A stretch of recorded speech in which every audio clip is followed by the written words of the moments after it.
Curtis, thanks for sitting down with me. You're welcome, Benjamin. Thanks, Benjamin or Ben? Yeah, either way. Either way. I mean, my grandmother called me Benjamin, so right. If you feel more comfortable with that, that's fine. I'll do my best to call you Ben. I mean, your grandma's pretty awesome, but I do not want to say that I'm the same level as your grandma. So. I was excited when I heard I was going to have an opportunity to talk to you. The Family Place is a very important organization here in Cache Valley, and what you do is very important for the Valley. Maybe before we jump into too many specifics, you can take a few seconds and just tell us a little bit about your role in the community and how you spend your time. Excellent. Yeah, thank you so much, Ben. I thank you for those compliments, too. I hope what I do is impactful, so I always feel good when I do hear that somebody has at least recognized that, too, because what I do for my role, so at the Family Place, I'm the project director for the Mental Health First Aid. And what we try to do with that is we want to reduce stigma, promote awareness of mental illness, and the role that anybody can have with somebody that may be struggling with that, to help them find healing, to help them find hope in their day-to-day life, and especially if we're getting into a situation that may become a crisis, to know how to help somebody and even save their life. Are you suggesting that we're not talking enough about mental illness in this community? Never. Let's address that for a second. So something I see, your organization is deeply involved in a positive way in preventing suicide.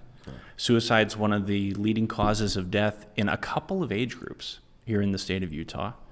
What does that conversation look like in the community right now, and why is there so much shame and fear associated with that conversation? It's a very, very good question. And you can hypothesize. I was going to say, a lot of it I think will be a little bit more of like, my guess or my impression, right? The biggest thing I would say is it's uncomfortable. I think it's uncomfortable to have these conversations. I think about some of the situations, some of the conversations I've had with individuals before, and if you took a stadium full of individuals and you asked everybody that would be willing to talk to them about something like, like mental health, depression, anxiety, or things that are more along the lines of a panic attack or suicidal thoughts, or even getting into the realm of child abuse, those types of things, they're really uncomfortable to talk about. So in that stadium, I don't think that there'd be everyone that would raise their hand and say, oh yes, please pick me. I want to talk about that. But it's something that is so important that we do embrace the discomfort of those topics and talk about. I don't personally know the pain that a parent that has lost a child to suicide and what that feels like. I hope I never do. And I don't want to ever come across to make it sound like I'm telling that family, hey, you can't talk, or you have to talk about this, because I've not experienced that loss. However, as a community, we need to be willing and open to be able to say, let's talk. Because if we don't bring it up, how do we know how best to support? How do we know what an individual may be experiencing to say, do you just need a plate of cookies today? Or do you just need a friend to just cry on my shoulder? And I suppose the answer is different depending on the age of the individual that you're dealing with. I would agree with that. Depends on the family situation too, I would assume. Let me ask you, because this is something that I seem to bump into a lot. We have, regarding drug and substance abuse, we have one of the highest rates of non-prescribed drug use in the country. How does that play into suicide, and what can we do for people who are struggling with an addiction, who might be impaired in the moment? How can we talk to that individual to back them off of the choice? That's another great question, and another, I would say, kind of hypothesis really as well. I do know that whenever substance use is involved, substances have a tendency, depending on the substance, right? Depending on the severity of it and the severity of the use, they have a tendency to have an individual not be in necessarily the right state of mind, and to be able to be more impulsive, and have these false false beliefs or false thoughts of what their ability or capability to do. And so when we're talking about substance use, that definitely plays into a role of, suicidal action taking place, because somebody that may have been using like an opioid, for example, it's kind of altering their state of where they're at. There are also other things to, if this makes sense, and I apologize if it seems like I'm bouncing all over the place No, with not the at all. answer, Not at all. There are some things I do know that substance use, before I worked at the family place, I knew that substance use was something that existed, something that was out there, but didn't realize until I got in this role that substance use is actually tied into mental illness. It's not necessarily because, they're addicted. Yes, there are some of those cases, where it is an addiction issue. For some individuals, it's a way that they can escape the pain that they're having because of an underlying mental health issue. Mm-hmm. Before we started the show, we talked about Kevin Hines. Kevin Hines, just for those that are listening and watching right now, he is an individual that attempted suicide, jumped off the Golden Gate Bridge several years ago, and he survived. And he has lived to tell his story. And that was something that he explained, that he was heavily using substances when he was dealing with the demons in his mind. And this is an individual that was diagnosed with bipolar disorder, had auditory hallucinations and those types of things. And he said he would do those things. He would binge drink to the point of passing out so that he could escape the pain that he was in. Mm-hmm. And so when we're talking about substance use, again, that's something that maybe an individual, it's an underlying issue and they're trying to escape some pain, but then that compiles by using those substances to that impulse activity. Right. Where it could say, all right, now I'm going to be taking this action. Right. And if an individual if there's an element of escapism in the use of the substance, I think that calls for compassion and treatment rather than associating that use with shame or judgment, which, we have to deal with. Absolutely. One of the things we talk about a lot in the mental health first aid program, when we teach a class too about it, is we don't want to judge. It's so easy. I'm definitely guilty of this in a lot of different ways as well. It's so easy to just cast a judgment for somebody when we don't know their story. And how many times we've heard of a phrase that's similar in nature to, oh, look at that drunk. They're an addict. Whatever, like fill in the blank, right? Mm-hmm. Labels make us feel comfortable. Exactly, So, yeah. Exactly. When in reality, if we take the opportunity to embrace the discomfort, have a conversation about what is going on in their life, then we can seek to understand and have a better idea. You're experiencing severe depression, and it's causing this impact in your life where you're feeling serious pain, and you're wanting to escape that. And so that's why you are drinking a whole lot. So it's not because you're an alcoholic, not because you're a drunk. It's because you're trying to escape some pain. Mm-hmm. And again, going back into if we have these conversations about these really uncomfortable topics, how it can open the door of our understanding of knowing, like you said, to have that compassion, to seek to understand and help them where they really need that help and what we can do. Mm-hmm. Absolutely. Okay, here's a question for you.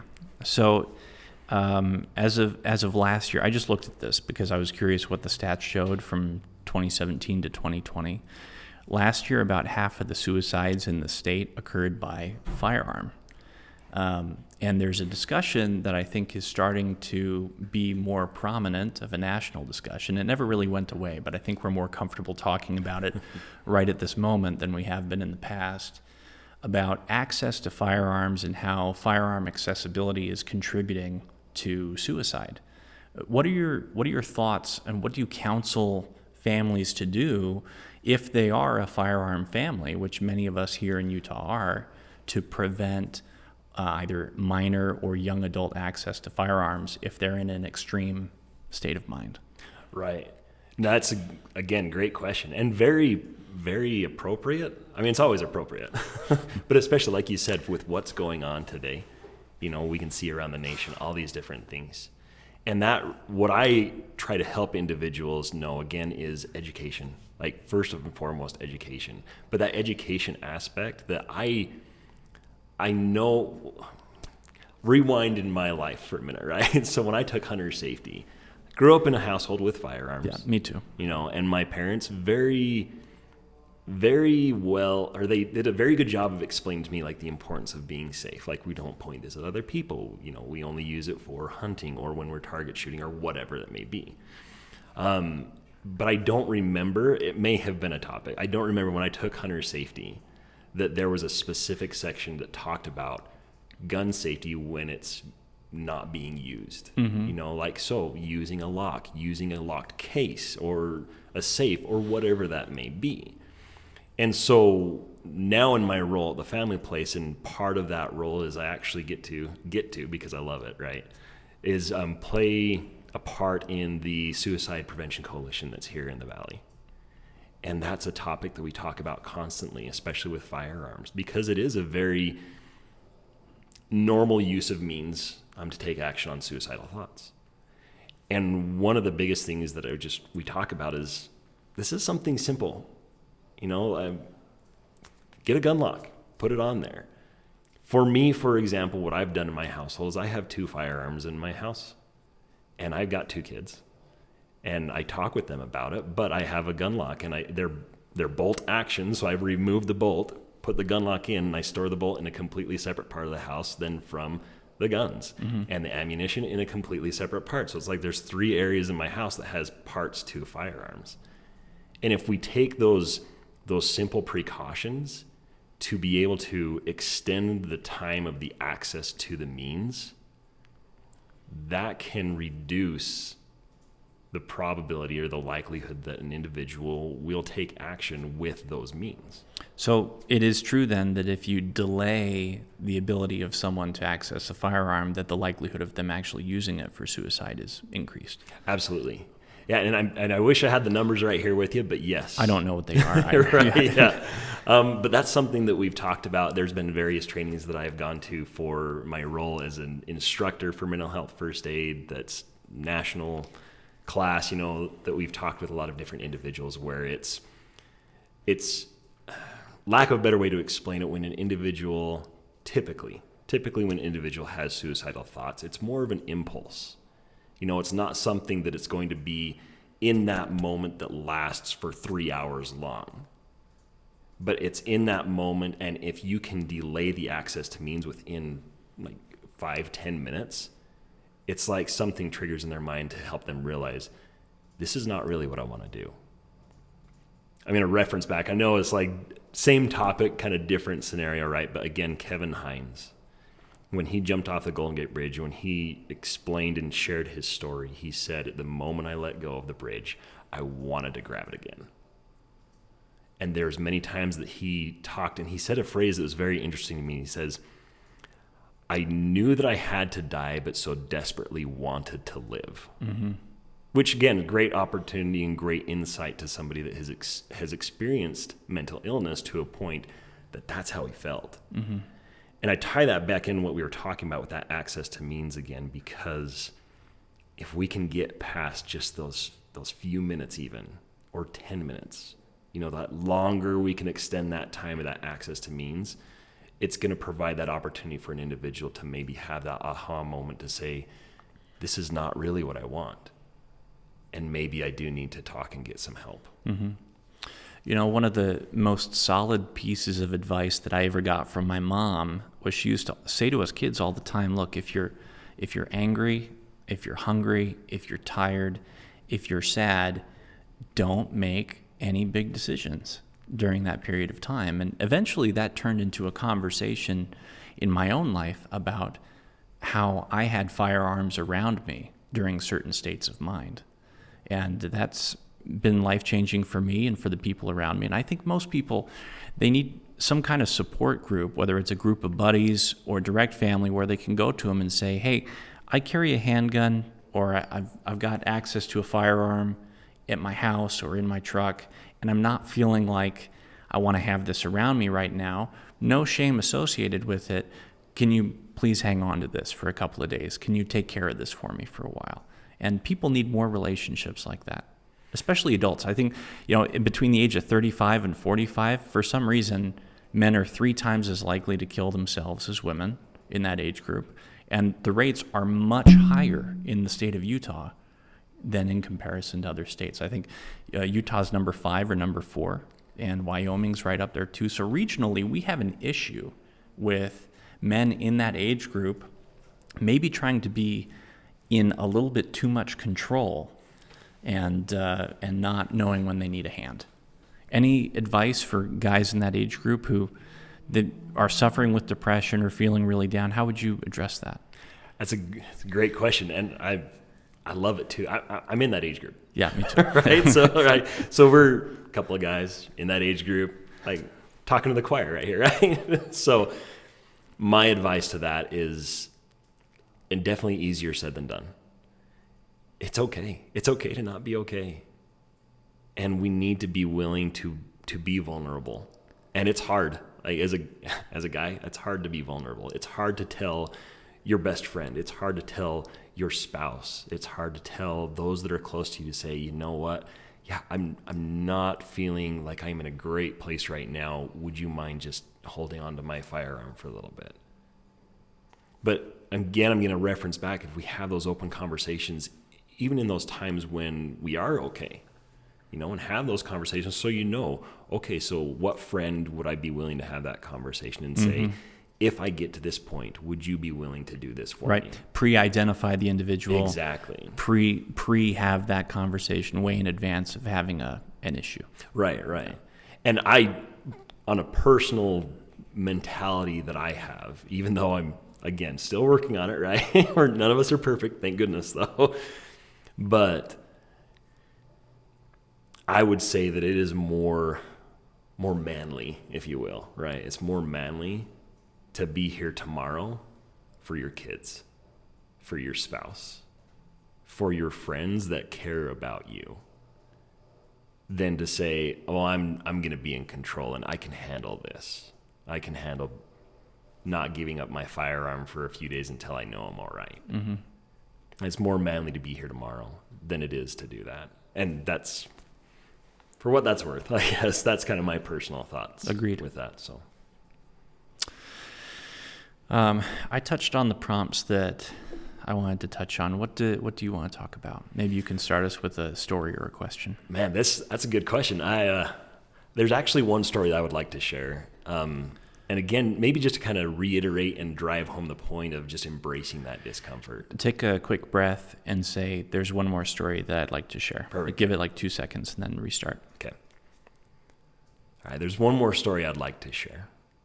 Right after I got in this position with the family place, I attended a mental health first aid class. This is before I became an instructor for that same class. And there was an individual in that class that didn't disclose any specifics, but they just shared their story about how they were a suicide survivor. And it really impacted me just knowing that, because this was, from what I can remember, the first individual that I had met that ever dealt with something like that to that extent. I mean, I've had friends, I've had family members that have gone through depression and anxiety and different things like that, but to the extent where they took an action. And this individual, they said, if anybody, I'm an open book, so if anybody wants to talk, after class, feel free to ask me any questions. So I took that opportunity and I just talked with them. And to just listen to their story. And I was almost dumbfounded. Just to like... What stood out to you in hearing their commentary about arriving at that decision? What were the things that actually caught your attention? So probably the biggest thing, again, is very related to what we've already talked about, is just the pain that they were going through and needing to have some relief.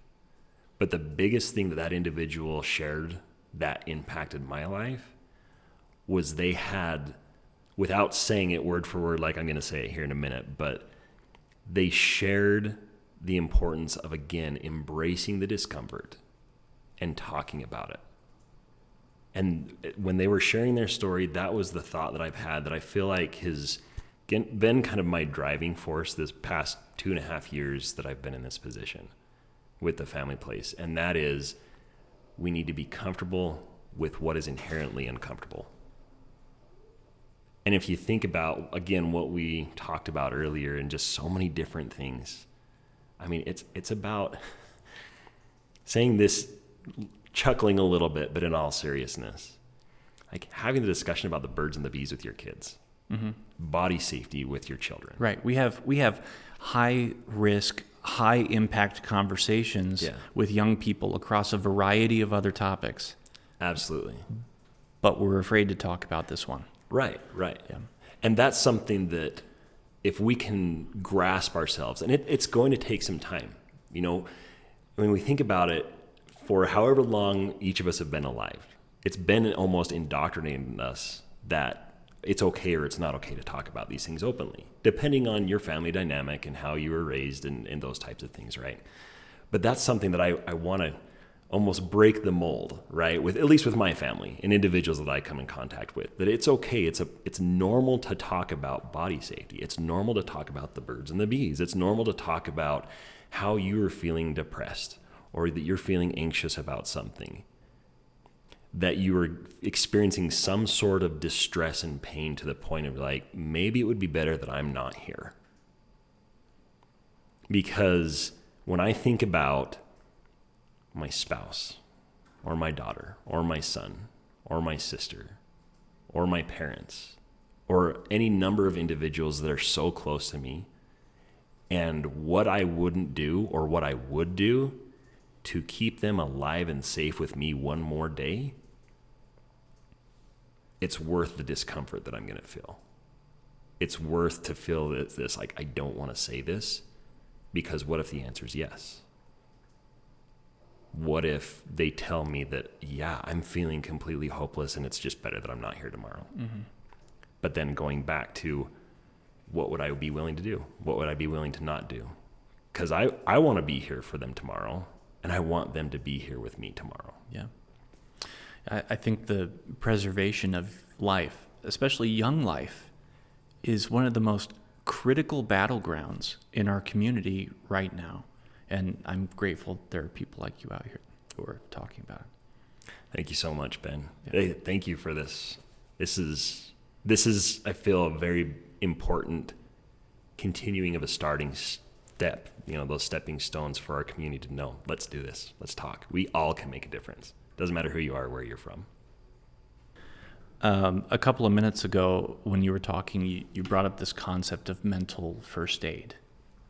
Is that a resource that the Family Place provides?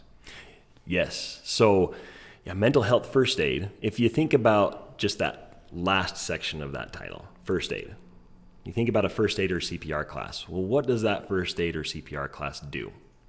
It helps everyday people. Doesn't have to be somebody that's going into a medical field or not. Helps everyday people know and learn some skills of how to help somebody in need that may be in physical distress, you know, laceration, broken bone, sprained ankle, whatever it may be. And it's the same principle with mental health first aid. We're teaching everyday people. You don't have to be a psychologist or a therapist to either be an instructor or to take the class. We want everybody in the community to know, hey, I can be prepared. I can be prepared to help somebody in my life that may be struggling with any number of mental illnesses. And that's what mental health first aid does. Like, we want to help individuals know that they play an important role to make a difference in somebody's life, to have an outlook for hope. And so we want to train those individuals to just know how to have those conversations, to be aware of maybe some of the internal thoughts they've had when they've had interactions or know somebody that may be dealing with depression. So for those of us that are shy about the topic, where does somebody, what's the best way for somebody to engage with the Family Place? How do they go out and find you? And what does that entry process look like? Just so that they know that it's comfortable. Perfect. Best way, I would say. Visit our website. Really easy, right? Non-threatening way. We don't have those little windows that pop up and say, hey, do you want to talk with somebody right now? So, but it is thefamilyplaceutah.org. All one word, no spaces, no capital A's, just thefamilyplaceutah.org. and check us out. We have so many different resources there. We have information about our mental health first aid class. We have other education courses like parenting courses. We do offer therapy. We have our kids place that we are able to like provide services for children that are 11 years old and younger. So that's probably the best way to do it is check us out. You know, like jump on our website.